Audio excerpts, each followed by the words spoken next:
Good morning. Well, I think it's morning. I don't know. Anyways, hi.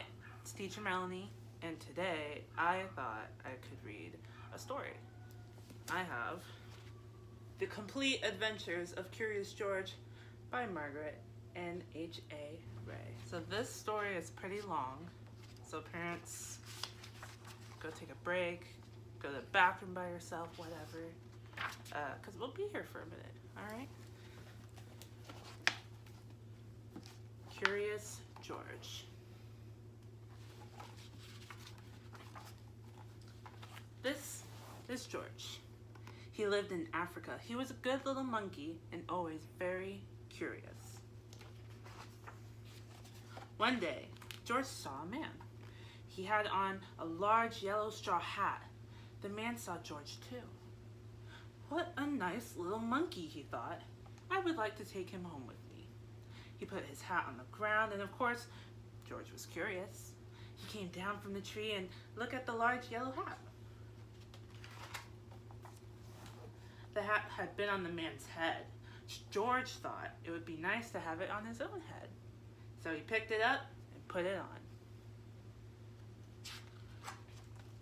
Ugh, that hat covered George's head. He couldn't see. The man picked him up quickly and popped him into a bag. George was caught. The man with the big yellow hat put George into a little sailboat, and the sailor rowed them both across the water to a big ship.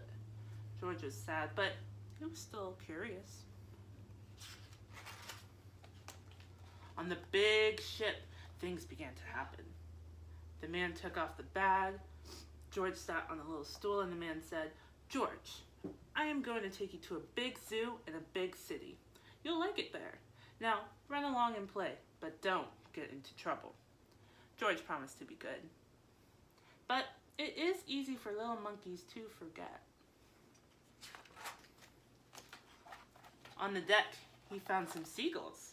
He wondered how they could fly. He was very curious. Finally, he had to try. It looked so easy, but... Oh, what happened? First this and then this? Ay, ay, ay. Where's George? The sailors looked and looked. At last, they saw him struggling in the water and almost all tired out. "Man overboard!" the sailors cried as they threw him a lifebelt. George caught it and held on. At last, he was safe on board. After that, George was more careful to be a good monkey until, at last, the long trip was over. George said goodbye to the kind sailors, and he and the man with the yellow hat walked off the ship onto the shore and onto the city to the man's house. After a good meal and a good pipe, George felt very tired. He crawled into bed and fell asleep at once. The next morning, the man telephoned the zoo. George watched him. He was fascinated. Then the man went away. George was curious. He wanted to telephone too. 1, 2, 3, 4, 5, 6, 11. What fun! Ding-a-ling, ding-a-ling. George had telephoned the fire station. The firemen rushed to the telephone. "Hello, hello," they said, but there was no one to answer. Then they looked for the signal on the big map that showed where the telephone call had come from. They didn't know it was George. They thought it was a real fire. "Hurry, hurry, hurry!" The firemen jumped onto the fire engines and onto the hooks and ladders. "Ding dong, ding dong, ding dong! Everyone out of the way! Hurry, hurry!" The firemen rushed into the house. They opened the door. No fire. Only a naughty little monkey. "Oh, catch him, they cried. George tried to run away. He almost did, but he got caught in the telephone wire. And a thin fireman caught one arm, and a fat fireman caught the other arm. "You fooled the fire department," they said. We'll have to shut you up. What? We will have to shut you up where you can't do any more harm. What an interesting sentence. They took him away and shut him in a prison. That's excessive. George wanted to get out. He climbed up to the window to try the bars, and just then the watchman came in. He got on the wooden bed to catch George, but he was too big and heavy. The bed tipped up and the watchman fell over, and quick as lightning, George ran out through the open door. He hurried through the building and out onto the roof, and then he was lucky to be a monkey.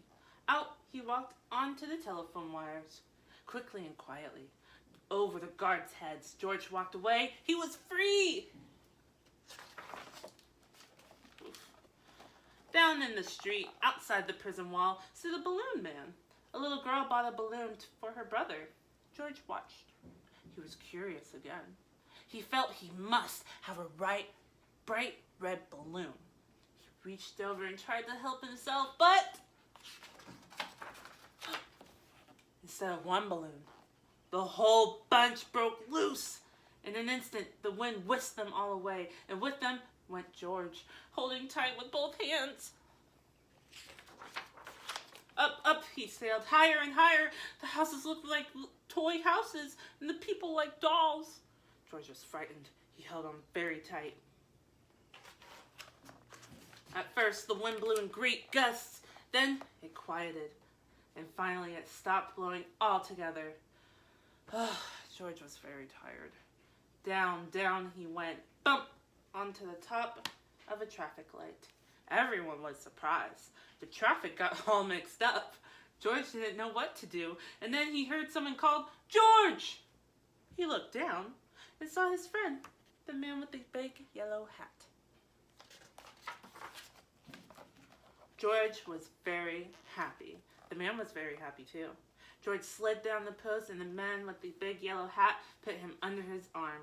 Then he paid the balloon man for all the balloons. And then George and the man climbed into the car, and at last, away they went. To the zoo! What a nice place to live for George. The end. So next time, we'll have Curious George Takes a Job.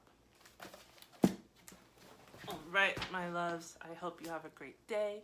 I miss you, I love you, and please be kind.